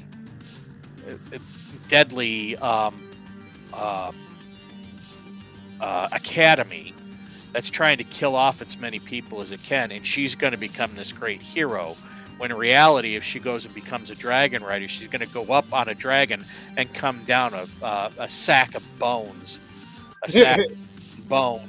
covered by a flesh sack. So, But a flesh wound. but if you changed it such that people had no choice, and they were shoved in front of a bunch of dragons, and the guys that were left standing were the ones that were the dragon riders, that would work. Yeah. Because the dragons would see something in them that would make them good candidates. And keep a sort of a mystery as to whether the dragons are sentient or not, that whole thing. But now, I would have wrote it where the character would be like, all right, if we're working together, okay, we're going to get some missile launchers, just mounted on your flanks there. We get a Gatling gun. We're gonna equip this dragon. yeah, but I mean, if you had it, why would you need a dragon then? You'd find some way of just making missile launchers, and I mean, if you got missiles, you already know how to fly. You don't need a dragon. So, but anyway, so that's what I would do. How about sharks with lasers mounted on their heads? Lasers. Sharks with freaking lasers mounted on their freaking foreheads. Jewish space laser. There we go. Sharknado. But I mean, that would be a better premise than what you got with Fourth Wing. I did get a kick out of how when they started working with the Griffin Riders in the second book, they were talking about the school. They're like, so if the Griffin doesn't catch you, you fall to your death. They're like, no, you land in the water, you climb out, and they're like, you don't kill the people that don't make rider? There's like this astonishing concept to them. They're like, why do you guys do that? That's insane. You know?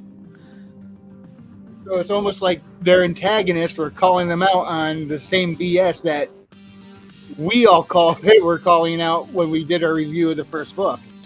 Yeah, and it was like the one thing that got me is when was the 5th chapter when it starts out from that quote from some stupid book where they were talking about how having children witness their parents be murdered was just so horrible and terrible. Yet at the same time, they're sending their kids to an academy that's basically designed to freaking kill them. I just was like, because they thought that the dragons are above reproach, and they know that these guys shouldn't be here. They thought they were sending them to the school just to get killed off. They didn't expect them to actually become riders. yeah, okay. I'm not saying I agree with the whole way things are set up. There's a lot of things I would change, but the first thing I would change would probably piss off the audience it was made for. First off, I would remove all the foul language. Second of all, there would be no sex scenes because I guess I'm a square. What can I say? I mean, honestly, I'm on board with this premise so far. I think people need to go watch the video about Roman Legionnaire training. Have a great night, Animation Overload. Thanks a lot for coming. It was good to see you. Yeah, What, animation. the idea of losing a limb in training? Oh boy. So there's a video on YouTube that because I hang out in Shadiversity's Discord as well, and somebody posted. People were asking various different questions about swimming and armor and various different other things, and so there's a bunch of Roman videos that were posted and stuff, and one of them went through a lot of the training, and is like one of the first things that Romans taught anywhere from servants all the way up to legionnaires, supposedly, at least according to this video, was how to swim. And in some cases with the legionnaires, it wasn't with the heaviest of armor, but they would learn how to swim carrying a lot of different gear and stuff. But then also whenever for practicing, they would throw javelins that were like 3 times or more heavier than their normal actual weapon, and their practice swords were 2 to 3 times heavier, just so they would get used to that weight. Training was brutal. Makes sense, though. Yeah, Find the JoJo laugh on the battlefield. yeah, but it wasn't designed to be freaking fatal from the outset. No, but there's a lot of people that still didn't make it. What Well, gets I me mean- about the Fourth Wing is that it's not only fatal at first as sort of a weed out process. I can kind of get that, especially if you have a lot of students coming in and you're trying to emphasize that this is a deadly war or whatever.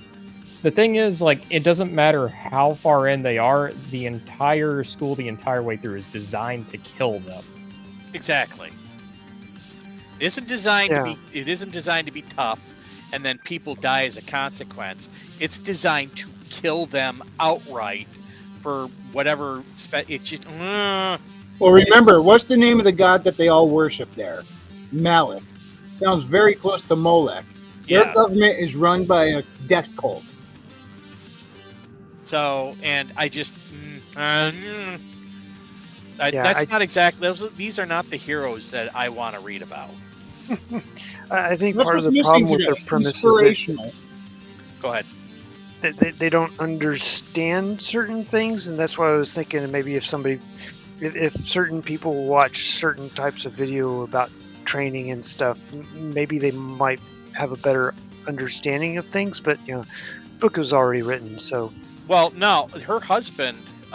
What's her name? The person who wrote Fourth Wing. Her husband's in the military. She knows all this stuff. So unless she willingly,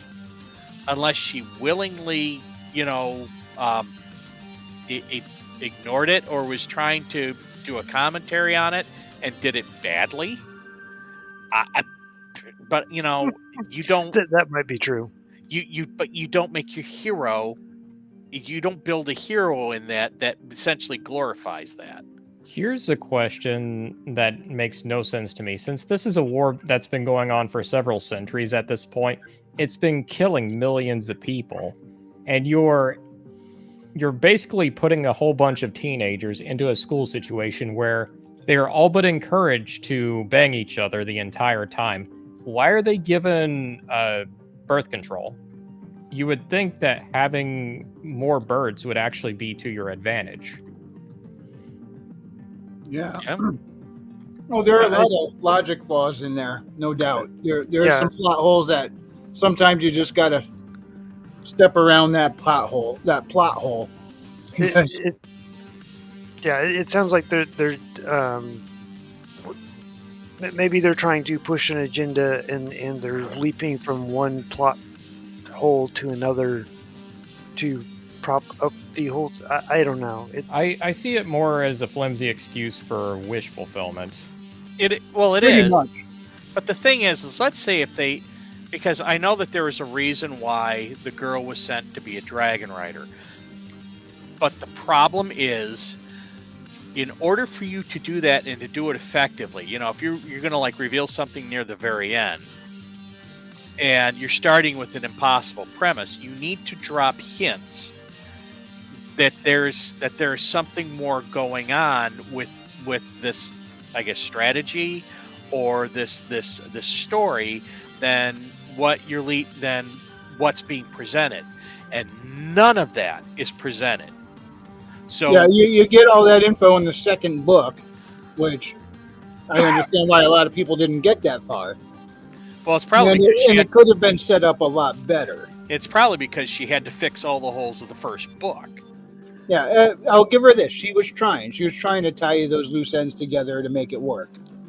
But really, the whole thing is, like you said, the wish fulfillment aspect, and really the whole thing was just an excuse to write the smut. My opinion. I don't know that for certain. I mean, But I wouldn't still have to say there are things about it that I did appreciate. I'm definitely wouldn't- not the target audience, but there's some cool ideas in there. I wouldn't be so angry about the smut part if it committed more to the idea. Like, if you're gonna write a smut book, write a smut book. Don't pretend that it's some young adult like dragon school, magic school fantasy, and then bait and switch your audience and be surprised it's actually porn. That's the problem Yeah. I have with it. See, I would rather that just not happen. Right, Oh. but it's a lack of a clear audience. That's more or less. No, it's a clear audience. She's writing for an adult audience whose reading level never progressed past 7th grade. that is These are all technically these true. are all these kids that grew up on Harry Potter and grew up on Hunger Games and all this other stuff. It primarily, well, whatever. They grew up on all of this stuff, and they have not progressed past that level of maturity as far as reading. And I'll be that's right the back. scary thing about it.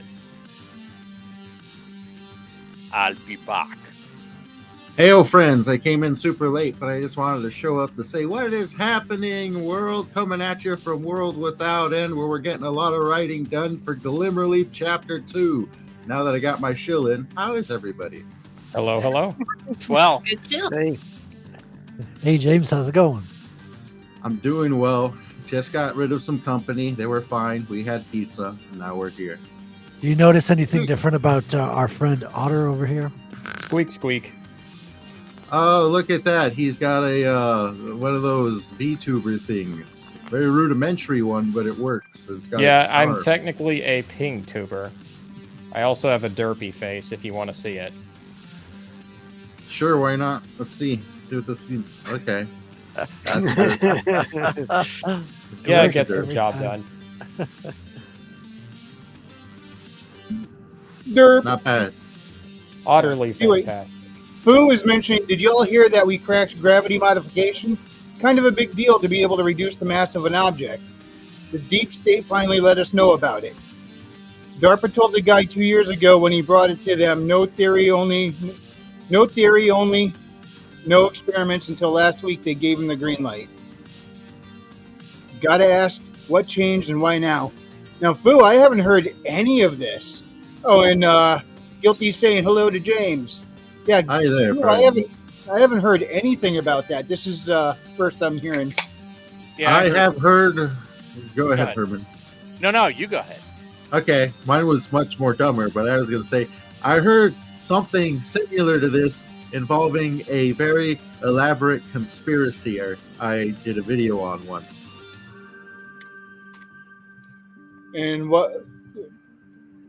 details. Okay, so the whole shtick was that a plane carrying a bunch of scientists who are working on quantum mechanics here in the U.S. were on their way back to China, and the U.S. used a secret weapon to actually teleport them or hyperdrive them to a separate location to disappear them.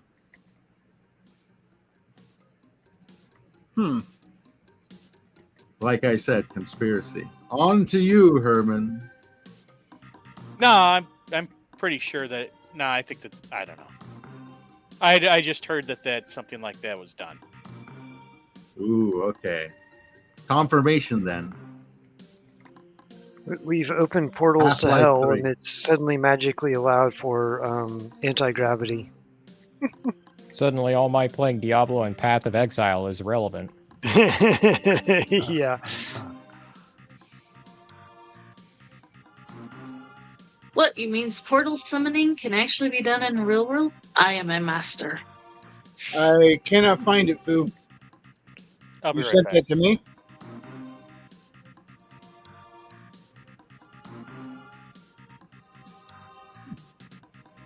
So is it electrically manipulated? That's my best guess. I've you said you linked it in the Discord. Which Discord? Oh, wait a minute. Let me. Possibly Found it. electromagnetic. Found it. I founded it. Yay! That would be my guess as well. What's that, Frederick?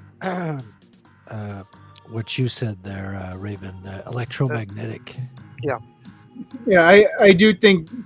I don't really know, but I do think gravity is a byproduct of the electromagnetic fields, Yeah, well, not just simply mass.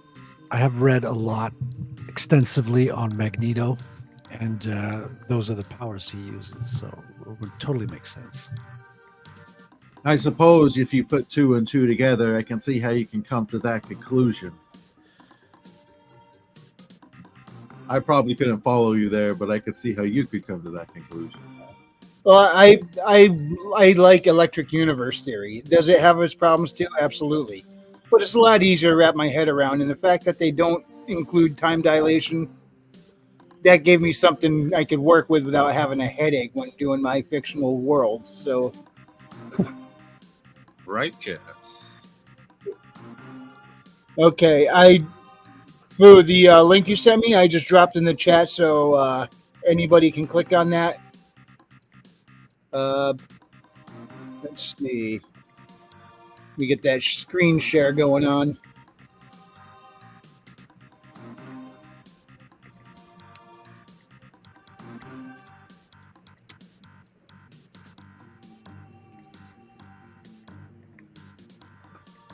There we go. Let me turn the tunes down. Let's see what these guys have to say. I'm only going to do like a minute or two of this. I'm not going to sit here and just watch somebody else's stream on our stream, but that'd be kind of cheesy.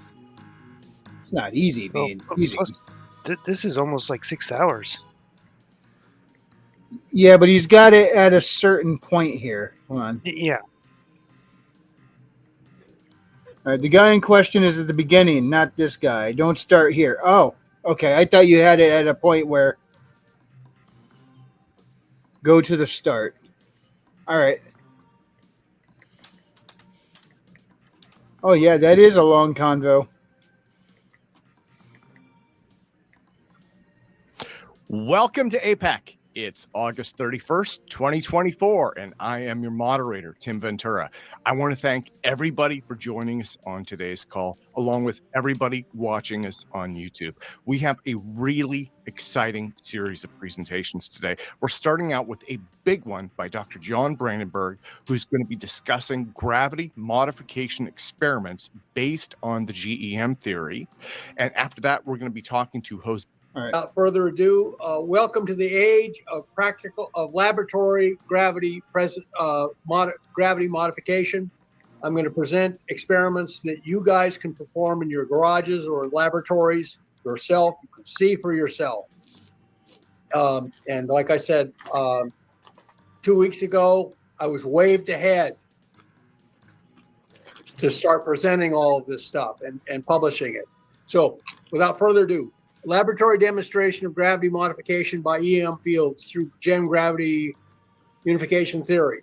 And Ken Doyle was my chief technician. A lot of these slides are taken from a DARPA, a presentation to DARPA, where they told me we don't want. Now, why would they be letting us know something like this now? Fu asked that in the chat. That is a good question. Because if this has the implications it sounds like it would have, this sounds like something that governments would love to keep under wraps, doesn't it? Oh yeah. And I was right. Yay, electromagnetic. Yay! I was right. I can't really boast about it. It was just a shot in the dark and it happened to land, but I was right. Yay! Any experiments, only do theory. Yes, sir. Please sign my check. All right, forward. Funny man. Okay, I'll talk about just myself very quickly. Just so I don't you care know who about I this am. guy. Yeah, this is something I'm definitely going to want to check out. But don't know if I just want to play a whole section of it on the stream. That would. Let's take a look at the demonstration experiments. Oh wow, vacuum Bernoulli equation. Because usually I can tell whether it's BS based on the demonstration experiments. Yeah. Now, look at these here charts. This. Oh.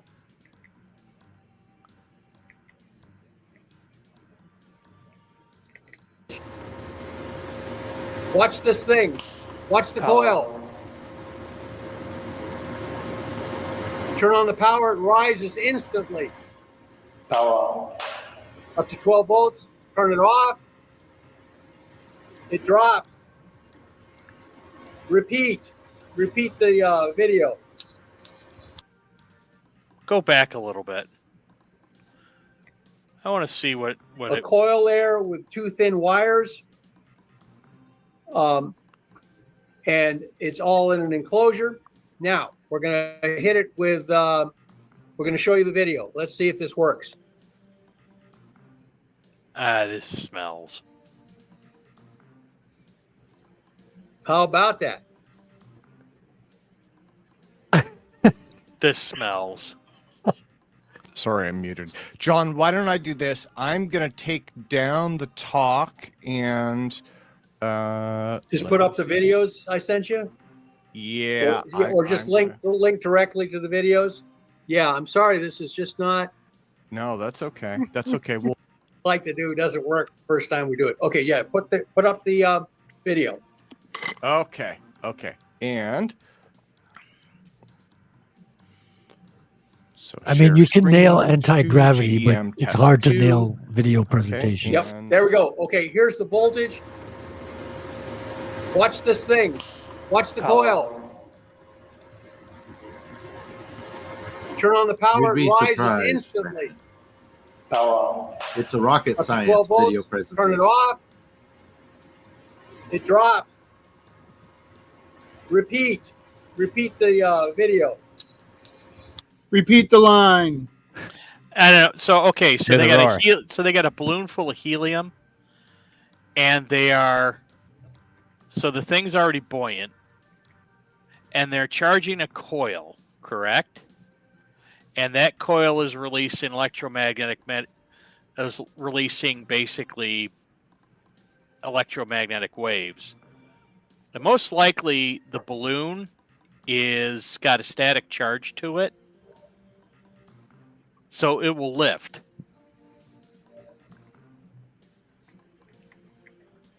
That sounds like BS. Yeah. Potentially. But from what we saw, this neither proves nor disproves nothing. We're just taking a small snippet from the whole thing. I am interested to hear the whole theory behind it. I'll probably listen to it while at work tomorrow. Because it is an interesting concept, but we shall see. Yeah, it smells to me. Especially that guy. Yeah, it's a yeah.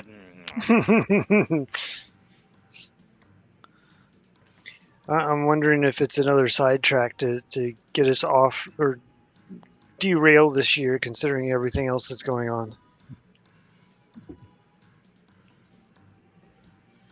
Yeah. Oh, so a bunch of journalists journalists are starting to get kicked off of YouTube. Must be an election year. Yeah. Oh. I That's a heard. journalist. Yeah. So there's apparently some Russian involvement via RT. And it sounds like they scammed a bunch of people into accepting money that they didn't know who it was coming from to talk about the things that they were already talking about. So I'm like, so they got a donation of $100,000 to do the thing that they were already doing. And I'm thinking it's just a big, huge honeypot that the CIA put together or something to be able to say, see, right before the election, we need to get rid of all of them because they're all Russian. I'm so over the Russian stuff. Yeah. Russian hoax 3.0.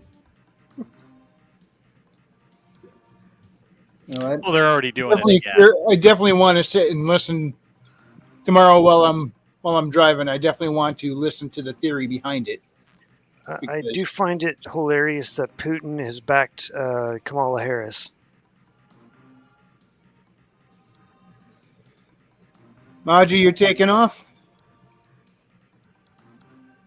Yeah, they're doing military drills that keep shaking the house, so I have to mute the mic not to make you guys go deaf. Alrighty. Well, thank you for coming in. It was good to have you on. I know your schedule doesn't let you get in here all that often lately, so it's great to have you while you're here. Why does James' video seem appropriate all of a sudden? Give us a parting plug for something you like. Check out A Drink with Crazy. He's nuts, fun, a little bit of crazy. But, whenever he gets back on to well, he uploaded a video while we were talking, so it looks like he got his internet back up and running. So hopefully he got some live streams coming up in this week. Yep. Yeah, he's a huge indie supporter, so he'll shout out independent creators. Yep. Speaking of A Drink with Crazy, Comic Shop Wednesdays. Weekly live stream starting at 8 p.m. Eastern, hosted by Royce from A Drink with Crazy, where he goes over upcoming books, comics, games, and more. Link in the description. You gotta send that to him. Just remember, the White Claw makes Royce gay for you. I'm wondering why the deities and demigods from Faerun is in that. The deities from what? I think it's deities and demigods from Faerun. It's from the Dungeons and Dragons stuff. It was in the bottom right corner, I think. Too bad I can't pause these things. I'd start it and then just stop it so I can see what you're talking about. But yeah, whenever I hit one of these little video buttons, it's got two settings: playing through or off. I can't just pause it, rewind it, none of that. No, that's a shame right there. That's a damn shame. Sorry, Maji. No, you're good. I'm actually gonna leave before the next flyover. I can hear it coming. All right. Have a great night, Maji. Bye-bye. Later, Maji. See ya. See ya, Maji. I usually mute my mic like all the time. Yeah. We'll be wrapping it up shortly ourselves anyway. That's on fire. Oh, Fu Man Blues taking off. Fu, have a great night. Thanks for pointing that out. I definitely want to play with those ideas, seeing how I use electric universe theory for my book. So I might get some cool ideas out of that. Thank you. May the foo be with you.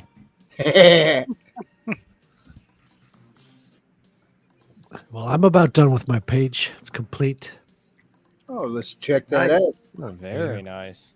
It's looking good. Looking real Page good. 10 is wrapped up. I'll be starting page 11 tomorrow on my live stream on my YouTube channel. So check out Art Stream tomorrow. And I also have a stream tomorrow that I totally forgot till this moment. Thank you, Frederick. Everyone has an art stream on Tuesdays, or at least a stream of some kind. A stream. I don't have a stream on Tuesdays, but I'm usually on your stream on Tuesdays. So Yes. You're welcome as always. thank you. And we have a guest tomorrow. Corey Barton is coming on. Indeed. Whoa. Amazing. Yeah, I have a feeling it's going to be a real fun stream. I'm Yeah, I excited to can't have wait. him on. Yeah, I got like a bunch of artist questions in mind. I hope we don't traumatize them. Hopefully not. We'll see.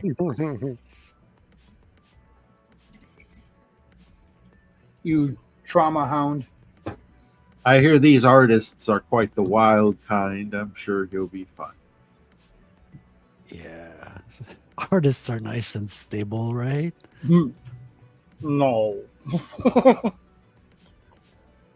Only the comic book artists. So I Right.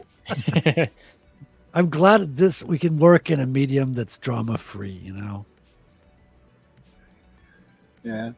All right. Well, I guess we'll start the wrap up. So, parting plugs, starting off with Herman. Yes, I'm working on the second and final book to The Revenant and the Cult, and I have secured my second editor, and I have to rush and get that done so he can look at it, so I can start audiobook production. So, Nice. and yes, Steve is going to be the narrator on the next book. All right. Steve Fortune, right? Yep. All right. Otter. Well, I am currently working on book 2 of Steel and Stormbright. I'm having beta readers looking over it as we speak, giving me some good editing tips while I go over and revise, and things are looking pretty far along. I'm hoping to get everything done by the end of the year, where after that, I'm hoping to set up a crowdfunding campaign. We'll see how that goes, though. I will keep everyone updated. In the meantime, if you want to check out Good Swords and Sorcery, you can find The Curse of the Star Raids on Amazon, Barnes & Noble, and all the big retailers. I'm also on YouTube, and I am usually also on Frederick's Art Chill stream, where tomorrow we're going to be having Corey Barton on for an interview. Steel and Stormbright, The Curse of the Star Wraiths. An exciting sword and sorcery adventure about two brothers trying to make their way in a harsh world. Link in the description. Squeak, squeak. Squeak, squeak. James. Yes, I am currently working on a lovely little novella, which is a sequel to Glimmerleaf. Glimmerleaf, which has a lovely little audio drama that's going to be dropping on YouTube soon. I got a trailer coming up that's going to have the official release date, so that's going to be exciting. Keep your eyes open for that. You can catch all my stuff on my Substack at worldwithoutendlore.substack.com, where you can find all that information and more. And speaking of that link, it is also in the description, as this little clip says. The undead are planning to attack, and it's up to Gwendolyn the Gnome to deliver word to the humans before they're taken by surprise. Glimmerleaf. Link in the description. Raven Nevermore. I'm going to stick with what I started off with. Go check out Sherlock Hamster for the kiddos. All right. Short, sweet, to the point. Frederick. imakecomics.com will take you to the website Retail Comic, and well, you can follow along the progress I'm making on you can see samples of the comic as well as other fun stuff. I've got a new interview today. I did a Spaces on X with Florencia. She's an artist from Chile, and if you want to listen to that, check out the media page on the site. And yes, as always, on Tuesdays, I've got an art stream called Proof of Comics. We're up to episode 15 tomorrow with guest Corey Barton. So stay tuned. All right. And you can check out my stuff on Amazon, Haley Star, Bad Kitty, and the follow-up Bad Kitty, Haley's World. It's on Amazon and pretty much anywhere books are sold online. Also, check out my Substack, Frequency Studios Substack. And I should be posting in the next couple months a short story that takes place 6 months after the second book. Also, you can find me on the X Twitter, Truth and Minds under Frequency Studios. All right, this was a lot of fun tonight. Thank you so much, everyone, for watching. Thank you for coming in. Had a blast. If you enjoyed this presentation, hit the like, and if you didn't, I appreciate you stopping by. We'll see you next time. And God bless.